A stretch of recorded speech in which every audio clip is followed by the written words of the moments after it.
Billy. Music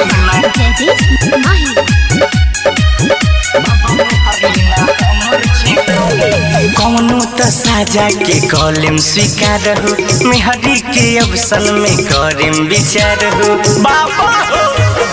कौनो त साजा के कॉलम स्वीकार हो, मेहरी के अवसन में करेम विचार हो। नहीं पैसा न महल कर दिहा,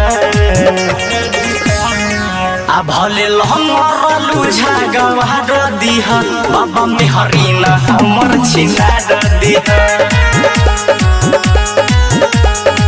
आ भले लहंगर लुझा गवार दिह, बाबा मौगी न हमर छिनार दिह।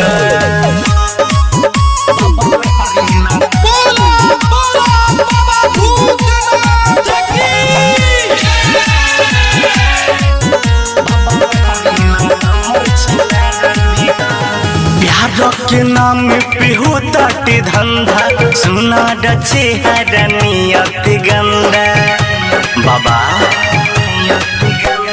इहे तो देखी के करिला रजी, आगे तो बाटे राउर मरजी। जहिया तो ताके चढ़ी हरदी, सोची बिचारी अछन कर दी कि हमार नसीब के पाना सुधार दिहा।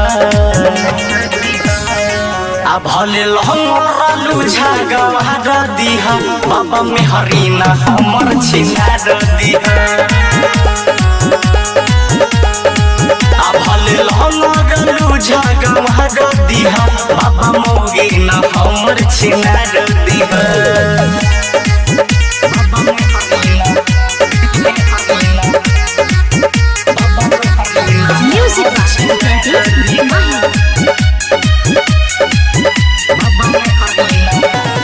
देखी ले बाबा आजकल के छौरी, 4 गो लइका राखे कहेन सौरी। टेंशन तो बढ़ेला इहे देखी के, माथे पे विचारी करी भोला।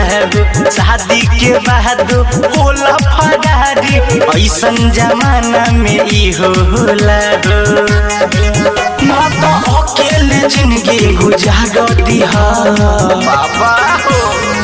आ भले लहंगर लुझा गवार दिहा, बाबा मेहरी न हमर छिनार दिहा। आ भले लहंगर लुझा गवार दिहा, बाबा मौगी न हमर छिनार दिहा। बाबा जमाना बड़ा खराब बा, ये आरएस के बिनती पे तनी विशेष विचार करें।